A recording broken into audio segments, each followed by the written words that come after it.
Hello, and welcome back to College Algebra MAT 150. Continuing with our Week 1 review material, we will now look at the properties of exponents. So, exponents can be defined as such. So, if we have b be a real number and n be a positive integer, I'll talk about what a real number and positive integer are here in a second.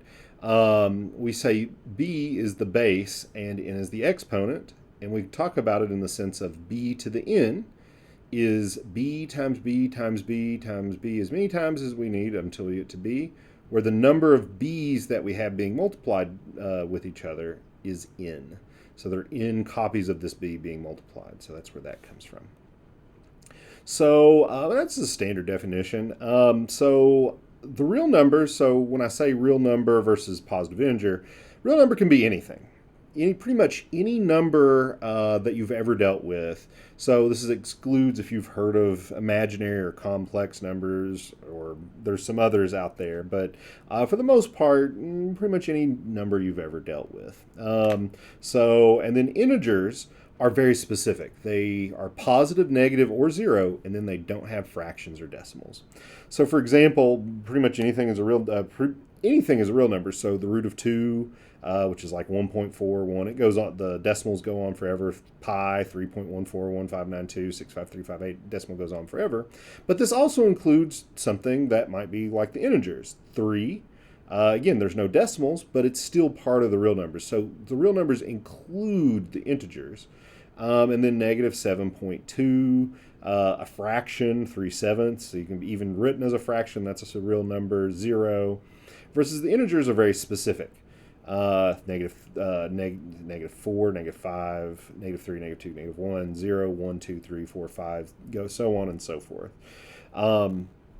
So anything could be the base, but only and for this definition, we're only having positive integers, so 1, 2, 3. So this definition only makes sense for positive integers.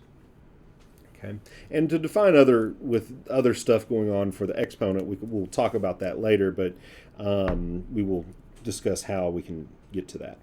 So 2 to the third power is the way we would read this, and this means that you have how many copies of 2 being multiplied? 3 copies of 2. All right, and 2 times 2 is 4, times 2 again is 8. Versus this one over here, 7 is the base, 1 is the exponent. How many copies? Well, you just have 1 copy of 7. Okay, so this leads us to see if you ever see a number by itself or anything by itself, assume that you can that there's a power of 1 there, and if anything, the 1 power is just itself. All right, so here's some of the properties that we have. So again, you're going to see this jargon up here, and I'm usually not going to address it too much, but assume b is a real number and that m and n are integers. Notice I don't say it's positive because it still applies, and in fact it applies for some other things, but we'll get to that. But b to the n times b to the m is equal to b to the n plus m. So basically, if you see 2 copies with the same base, they have to have the same base, you can just add the exponents, b to the n plus n. However, if you see only 1 copy of the base, so b to the n, and then there's parentheses and raised to another exponent, you can just multiply those. So to add the exponents, you need 2 copies of the base with the exponents. You add those exponents, and to multiply the exponents, you need to have 1 copy raised to a power and then parentheses raised to another power. All right, and there's a reason for that. So think about it like this. So let's do this example below. So if we have a to the third power, that means there's 3 copies of a being multiplied, right? Just like we had there. Times 4 copies being multiplied. And since those are all being multiplied, and those are being multiplied, and those are being multiplied, we have a total of 1, 2, 3, 4, 5, 6, 7 total copies. Otherwise, in another way of thinking about it, we could have just added the exponents. So a to the 3 plus 4, it's a more expedited way of simplifying this. Same as a to the 7th. Box our answer. All right. Similarly, we have x to the 3rd, then to the 4th power. In a similar way, we have, there's 4 copies. This says, because it's 4 is the exponent, we have 4 copies of x to the third. So x to the third times x to the third times x to the third times x to the third. And if you add 3 to itself 4 times, that's the same as multiplying 3 and 4. So adding 3 to itself 4 times, or multiplying, that's x to the 12th. Okay? Now, I won't go into quite as much detail for the rest of them when I'm explaining the rules, but you get the idea. All right, so that's some of the properties, but we got some others. Kind of in the same vein as some of these, if you have 2 copies, basically like 2 bases inside your here, and then you raise the whole thing to the exponent. And again, the operation when you don't have, so you have a and b here, it's assumed to be multiplication. All right. So if it's multiplication, you're raising the whole thing to the n. You can just raise each one of those factors, okay, to the nth power. And if you have this this fraction a over b, then you can raise each one of those factors to the power. So again, this fraction is really like a division sign. Okay. And but again, those are the only 2 operations we see where we can sort of, and I'll put this in quotation marks, that we can distribute the n as an exponent. And lastly, anything to the 0 power is 1. Again, assuming a is not 0, b is not 0. We have some technicalities over here. And people forget this a lot. But a way to sort of know, I'm going to use examples over here. So we saw earlier 2 to the first power is 2. 2 to the second power means we multiply 2 times itself. There's 2 copies, which gives us 4. And 2 to the third power is 2 times itself 3 times, which is 8. So notice that every time we go up, what are we doing? So here there's 2, here there's 2 times 2, here there's 2 times 2 times 2. Well, every time we go up one number, so 1 as in the exponents, the exponent goes up by 1, we're multiplying by 2. But interestingly enough, if we go down from 8 to 4 and 4 to 2, what are we doing? Well, we're doing the opposite of multiplying, which is dividing. So we divide by 2. So going down one integer from 3 to 2, what do? We divide it by 2. So 8 divided by 2 is 4. 4 divided by 2 is 2. And now if we continue going down an integer in the same way, to go to the next integer down, that's 2 to the 0, going from 2 to the next one, what do we have to do? Divide by 2, and we get 1. So that's where anything to the 0 power becomes 1. And why can't it be 0? Well, you can't divide by 0. All right. So, having said that,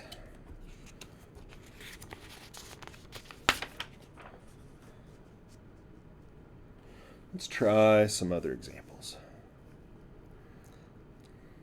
So simplify the following expressions, assuming all variables are never 0. So we do have to make these assumptions to actually be able to do some of these. We'd want to have only positive exponents when we get done and use the above theorem to help. So, or the previous one.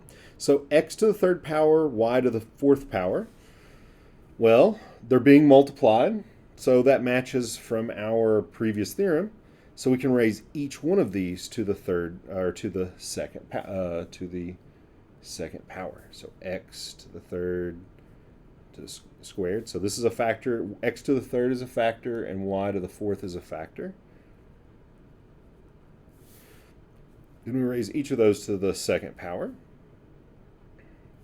And then x to the 3, then to the 2, we just multiply those two. So x to the 3 times 2, y to the 4 times 2.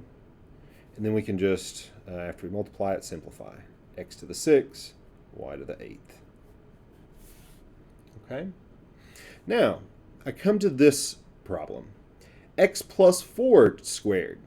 Can you use the same property that we did and raise each one of these to the second power? No. Here it's multiplication. Now I'll even show you number 3, it's division. We can use that same sort of property. However, this one is addition, and that property doesn't allow for addition. So the question is, how do we do this problem? Well, we have to go back to the definition of what it means to be squared, and we have to break it apart into x plus 4 times x plus 4, and then we can just multiply it out or FOIL it out. So term by term multiplication. So x times x is x squared, then x times 4 is 4x. When you multiply all of this out, you should get as many times. So again, if you're just doing two things being multiplied, that is, you should get the number of terms you have here, which is 2, times the number of terms you get here is 2. So with unsimplified, if you just multiply each term, you should have 4 terms. So we get 4 times x gets this 4x, then 4 times 4 is 16, which gives us 4 terms. And then if we simplify, that'll get rid of the 4x and the 4x, which simplifies to 8x. But again, the whole point of this problem is to show that, again, don't just because when there's a plus, you can't use that same property and sort of, again, distribute the square. All right. Now, x over y cubed to the 5th. Again, we got the factors. It's multiplication or division. So we can just take each one of these. X, raise it to the 5th power. Well, not much we have to do there. Y to the 3rd, raise that to the 5th power. Now, something I'll say at this point, a lot of people instead, they will go ahead, and again, this is the idea of distributing, they would just go ahead and multiply the 3 and the 2 and then the 4 and the 2, and they would go straight from here to the final answer. On the test, it's perfectly fine to go from something from right here to right here, but if you want the extra steps, here's a full layout of the logic. All right? Or rather, a reasonable layout of the logic. So we have this, x to the 5th, y to the 3rd to the 5th. So nothing to do with x to the 5th. Y to the 3rd to the 5th, you multiply. And this is the first time you might see me. I'm just not going to write the times part. I'm just going to say y to the 15. 3 times 5. Okay, box our answer. 60x cubed y squared, all to the 0 power. So this is in parentheses, and that's all being raised to the 0 power. Well, anything to the 0 power, again, we're assuming all the variables are never 0. So it means this is never 0. The answer is 1. And to be clear, just like with 0 power and some other things I'm going to mention, the powers only deal with what the exponent, what the base is. So the base for this exponent of 0 is this whole thing. And since this whole thing is being raised to 0 power, we get 1. But this is in contrast to something like 60x cubed y squared to the 0 power. Well, what's to the 0 power here? Well, here it's just the x cubed y squared. So our answer would be 60 times this would be to the 0 power. So this is times 1. So 60 times 1 is just 60. Okay? All right. Now, let's look at some more properties. And assume a and b are real numbers. Even in our integers. So if you have, again, same base, but now instead of multiplying, we're dividing, well, what's the opposite of multiplication? Division. So what's the opposite of addition? Subtraction. So the way I like to say it, you subtract, if n is bigger, usually what you do is you subtract the m from the n up top. And then if m is bigger than n, what you do is you subtract down, so subtract the top exponent from the bottom exponent in the bottom. But usually, either way, one of the bases kind of goes away. So you're usually combining, you're sort of simplifying by getting rid of, instead of having 2 bases and 2 exponents, into 1 base and 1 exponent. Okay? Again, some technicalities for all of these. And again, we'll go over some examples. B to the negative n just means you flip. All right, so negative exponents. What?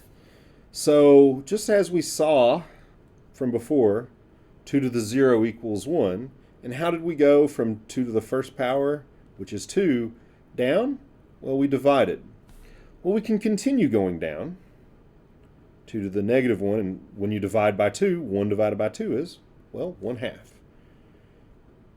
Half, then we go down one more exponent. Half of a half, so divide 1/2 by 2, we get 1/4. And what this says, and so looking at this, we know that this is 1/4. What this says is that if you see a negative exponent, like 2 to the negative 2, what you can do is you can just flip it over the divisor. And when you do, the negative goes away. All right? So you have then 1 over 2 squared, which is 4.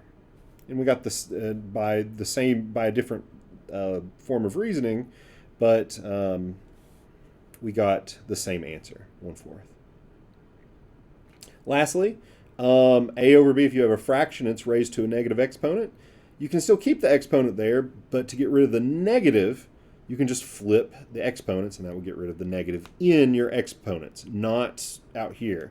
And also, just because you see a negative out in front doesn't mean that's going to be flipping your exponents. I see people get that confused a lot. Negative 2 is very different than 2 to the negative 1. This is just negative 2. It's like you've lost $2. This says, you divided 1 by 2, so you get 1/2. Again, very different.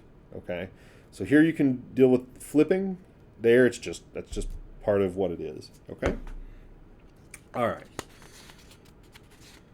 So let's try some examples with this.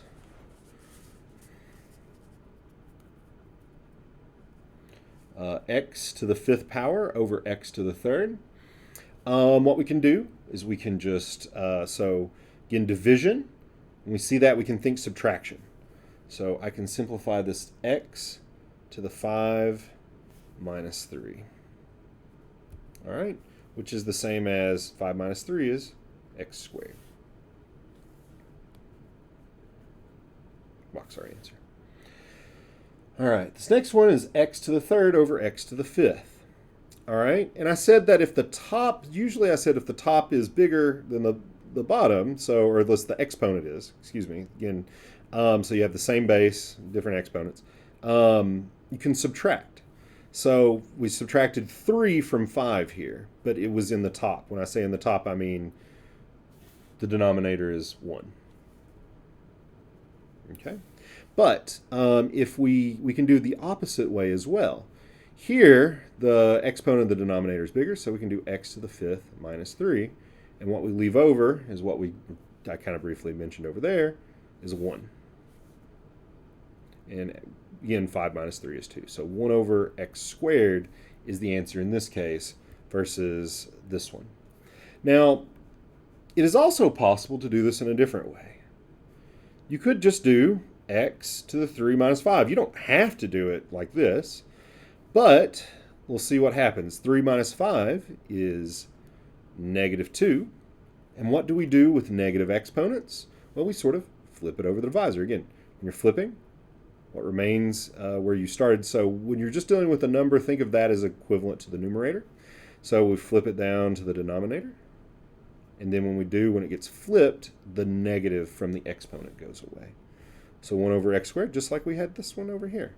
So same answer, just a slightly different way. Feel free to do it however you want. 3 to the negative 2. Let's do this. So again, when we see a negative exponent, we think flip. 1 over 3 squared. 3 squared is 3 times 3, which is 9. Again, there we couldn't simplify it further because those are variables. Here we could. All right, coming to what we talked about previously, 2 times x to the negative 4. The negative 4 as an exponent is only attached to this x, okay, not to the 2. If it was to the 2 as well, you'd see parentheses around the 2 and the x and then to the negative 4th power. But because of that, the 2 doesn't move with the sort of flipping that's going to go on. So what we do is we flip, so I'm going to make a divisor. I'm going to flip this x over the divisor, and again, when we flip it, that gets rid of the negative in the exponent, but the 2 remains in the numerator. Similarly, when we're dealing with the negative exponent, like we have here, now it was in the divisor here, now we can flip it up top. And when we do, so again, the flipping doesn't matter if it's in the denominator or in the top, it still just flips. So whenever you see a negative exponent, Don't just think flip down. It could be flipping back up if it's in the denominator. And what's sort of left over in the denominator, again, when there's nothing, we talk about the sort of nothing in this multiplicative context as a 1. So anything divided by 1 is just itself. All right. Lastly, we have x over y cubed to the negative 1 power. Well, the negative 1, or the negative, just flips what's inside. So it just flips the fraction. In the negative, once we do the flipping, the negative goes away in the exponent. But anything to the first power is just itself. So y cubed over x. Lastly, I have 2 generic examples that are a bit harder because there's a bit more going on, but it kind of combines ideas of everything that we did. Okay? So let's look at this. So in here, this first one is, again, we have some, assume the variables are never 0, so we don't have to have any issues. Write the final answer with positive exponents only. So that's the guide. You can use the previous theorems that we have been looking at. 3 times, so we look at this first parentheses, 3 times x to the negative 2 times y. And then we have this other big factor which has multiple factors itself, 4 times x cubed times y to the negative third. So how do we go about this? Well, there's 2 really good ways. Usually when I see negative exponents, I like to flip them first and kind of go from there. A lot of people, when they see, first off, all this that's going on is multiplication. So they can combine the 3's and the 4 and then the x. They kind of group like factors to help them deal with this. But I recommend doing it however you want. But usually dealing with the negatives is one of my top recommendations first. So let's see if we can do that. So I'm going to look at this. I'm just going to flip the x to the negative 2. So 3y. Again, the negative 2, x to the negative 2, the negative 2 is only attached to the x. So we're going to flip, instead of x to the negative 2, it's going to be x squared in the denominator. Okay? The other part, so 4x cubed, again, none of those have negatives, but the y to the negative third, again, the negative third is only attached to the base of a y. So we flip it, and we have y to the third in the denominator. Now, how do you multiply fractions? You multiply straight across. 3 times y times 4 times x, well, we can just do 3 times 4, which is 12. But actually, first, I'll just go ahead and write it out just to be extra explicit. 3 times 4 times x cubed, times y times x cubed. And in the denominator, I have x squared y cubed. 3 times 4 is 12. Then x cubed y, and then x squared y cubed. And then now we just have 12. We don't have a complicated fraction here, but we have x cubed over x squared.